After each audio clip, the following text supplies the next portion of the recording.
নমস্কাৰ আজি মই বনাইছো খোল মাছৰ জালুকিয়া এটো এটা খুব সাধাৰণ ৰেচিপি হয় একদম কম সময়তে হৈ যাব তাৰ বাবে মই লৈছো মাছ এয়া খোল মাছ হয় মাছ কিপিছত হালধি আৰু নিমখ ভালদৰে খানি লম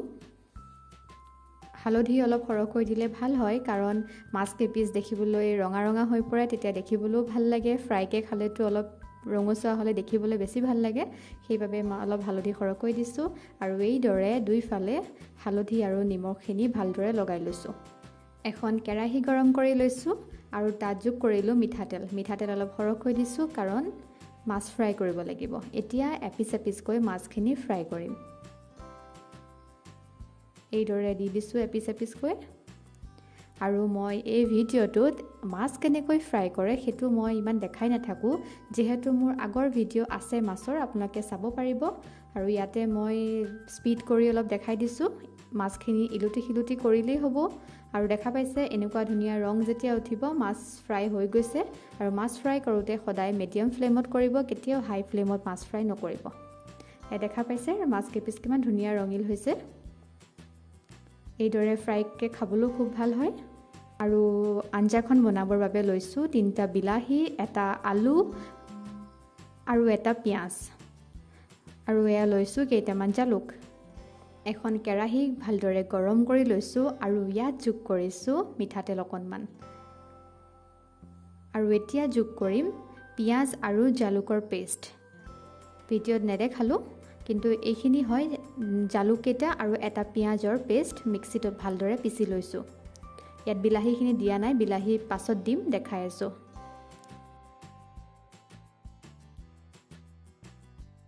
এয়া ভালদৰে তেলত ভাজি লম অকণমান এই দৰে লৰাই ভাজি লৈছো আৰু এতিয়া যোগ কৰিছো হালধি লগতে নিমখ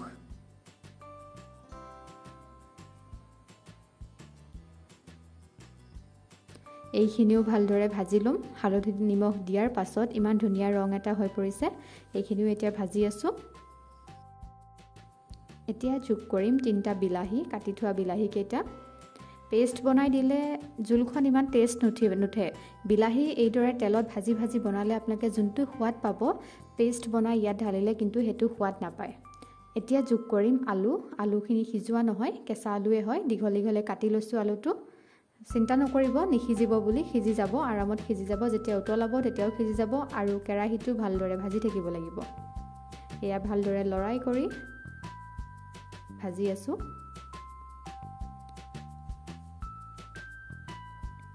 এতিয়া লো ফ্লেমত এইখিনি 2-3 মিনিট মান সিজিব দিম এয়া ঢাকনি উঠালো আৰু দেখা পাইছে অকণ তেল এৰিছে ভাজ খাইছে আকৌ অকণমান লৰাই দিছো বেছি দেৰি ঢাকি নথব কাৰণ বেছি ঢাকি থলে লাগি ধৰিব কাৰণ জালুক শুকান হয় জালুক বস্তু লাগি ধৰে কেৰাহীত এই দৰে অতৰাই দিছো আৰু ধুনীয়াকৈ আকৌ এবাৰ লৰাই কৰি আকৌ ঢাকি থৈ দিম 2 মিনিট মান যাতে আৰু অকণমান ভাজ খাই যায় বিলাহীখিনি যেতিয়ালৈকে ভালদৰে কুমলি নাযায় তেতিয়ালৈকে এইখিনি ভাজি থাকিব লাগিব এয়া দেখিছে কুমলি গৈছে এনেকুৱাতে যোগ কৰিলো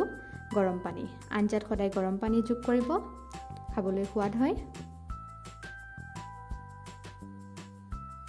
এই জুলখনত অকণমান পনিয়া হলে খাবলৈ বেছি ভাল হয় সেইবে পানী অলপ বেছিকৈ দিছো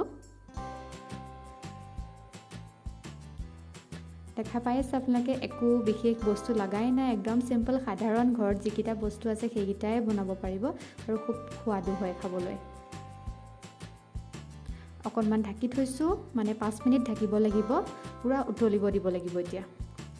এয়া চাওক কিমান ধুনীয়াকৈ উতলি আহিছে আঞ্জাখন এই দৰে উতলি আহিলে আলুখিনিও সিজি যাব আৰু খাবলৈ সোৱাদ হয় আৰু এয়া মাছ দিছো মাছ এপিছ কৰি যোগ কৰিছো কিছুমানে মাছ দিয়াৰ পাছত বেছি দেৰি উতলাই নাথাকে কিন্তু মাছ দিয়াৰ পাছত অলপ উতলাব লাগে তেতিয়াহে সেই মাছ আৰু আঞ্জাখনৰ সোৱাদটো ভাল হয় সেইভাবে আকৌ ঢাকনখন মাৰি 5 মিনিট মান আকৌ সিজাম যাতে মাছখিনি ভালদৰে কোমল হৈ যায় আৰু আঞ্জাখনলৈ তাৰ টেষ্টবোৰ গুচি আহে